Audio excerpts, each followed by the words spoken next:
Pero el texto los presenta como una estructura legal fuertemente jerarquizada, como una pirámide.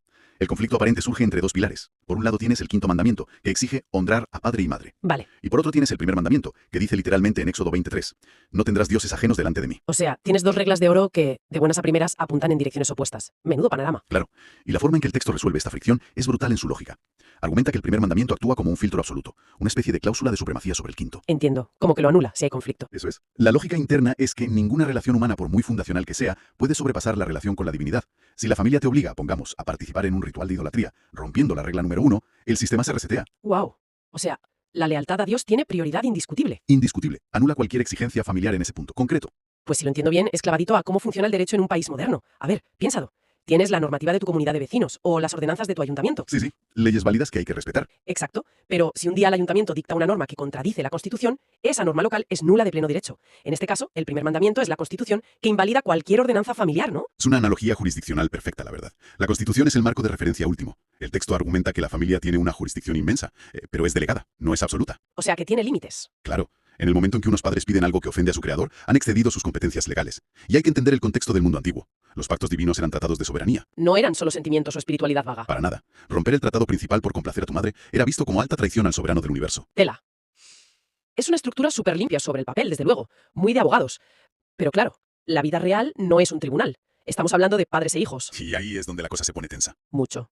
Porque aquí la filosofía de este texto da un giro que, te confieso, me dejó helada al leerlo. Pasa del Antiguo Testamento a unas palabras de Jesús en el Nuevo Testamento que suenan durísimas. Te refieres a Mateo 10, ¿verdad? Esa misma. Cita el capítulo 10, versículo 37. El que ama a padre o madre más que a mí, no es digno de mí. A ver, leído así de golpe, suena a que te exigen que dejes de querer a los tuyos. Parece casi un mensaje contra la familia. Ya, es una reacción súper comprensible. El lenguaje es deliberadamente radical y choca muchísimo. Es que suena secta, si me apuras. Claro, pero el experto en el texto aclara que si nos sumergimos en el cómo y el por qué, la cosa cambia bastante. La fuente es muy específica al decir que no se trata de apagar el interruptor del afecto humano. Vale. Nadie te pide que dejes de sentir cariño, amor o empatía por tus padres.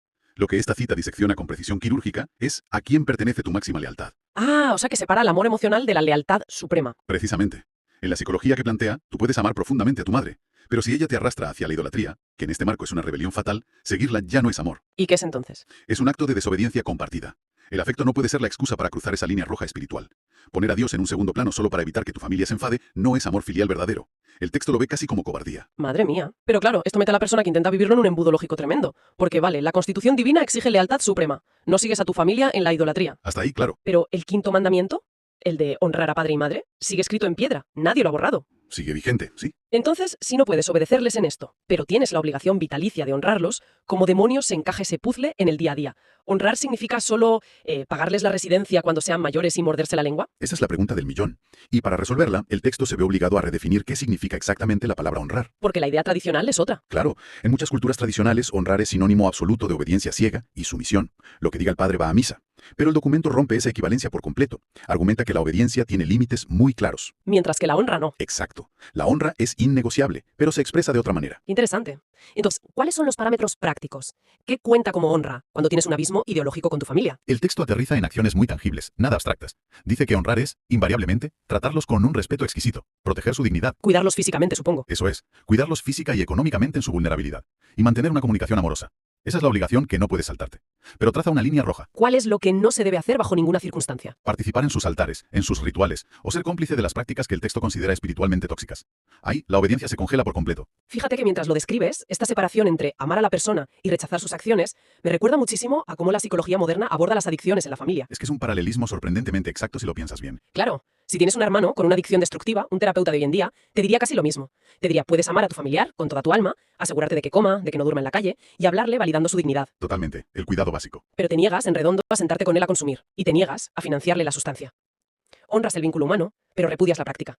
Porque si participas para que no se sienta solo, en realidad le estás validando el veneno. Es una analogía brillante, de verdad.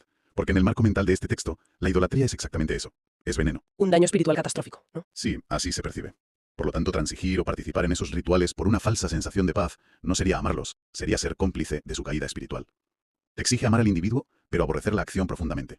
¿Es de locos? ¿Cuál es el primero? El primero es la verbalización explícita del límite, pero envuelta en validación emocional. El texto recomienda no dejar las cosas en el aire, a la interpretación, y propone un guión casi literal. A ver, ¿qué guión es? Recomiendan decir algo como: te amo y te respeto inmensamente como mi padre o mi madre, pero mi fe me impide participar en esta práctica específica. Madre mía, es comunicación asertiva pura y dura. Primero afirmas el vínculo humano para rebajar la defensa del otro, y justo después sueltas el muro de hormigón innegociable. Sí, un muro infranqueable, pero dicho con cariño. Y eso conecta con el segundo consejo, que es cambiar el enfoque de la discusión. El texto advierte, con mucho pragmatismo, que ser un testimonio es mejor que ser un juez. O sea, no ponerte a debatir. Cero debates. Subraya que jamás vas a convencer a tu familia en medio de una discusión acalorada. Intentar ganar un debate teológico en la mesa del comedor solo echa leña al fuego. Que gran verdad. La estrategia que proponen es el silencio asertivo y la demostración práctica. Que la familia observe cómo seguir ese camino espiritual aporta a tu vida paz, orden y buen trato hacia ellos. Básicamente que tus acciones hablen tan alto que no necesites gritar tus argumentos. Me parece inteligentísimo. Y el tercer consejo me pareció brutal a nivel psicológico. El de la ceguera espiritual, ¿verdad? Ese. Porque entra de lleno en cómo tienes que percibir mentalmente a ese familiar que te está atacando. ¿Cómo lo enfoca el texto? El tercer punto es, en sus palabras, orar por su liberación. Pero la clave real aquí está en el diagnóstico que haces del otro. El texto no te dice que etiquetes al familiar conflictivo como una persona malvada o tóxica. No lo ven como el enemigo. No. Lo define como alguien que sufre de ceguera espiritual. Y claro, esto lo cambia absolutamente todo en tu cabeza. Porque si tú crees que tu familiar es simplemente malvado y te quiere amargar la vida a propósito, ¿qué haces?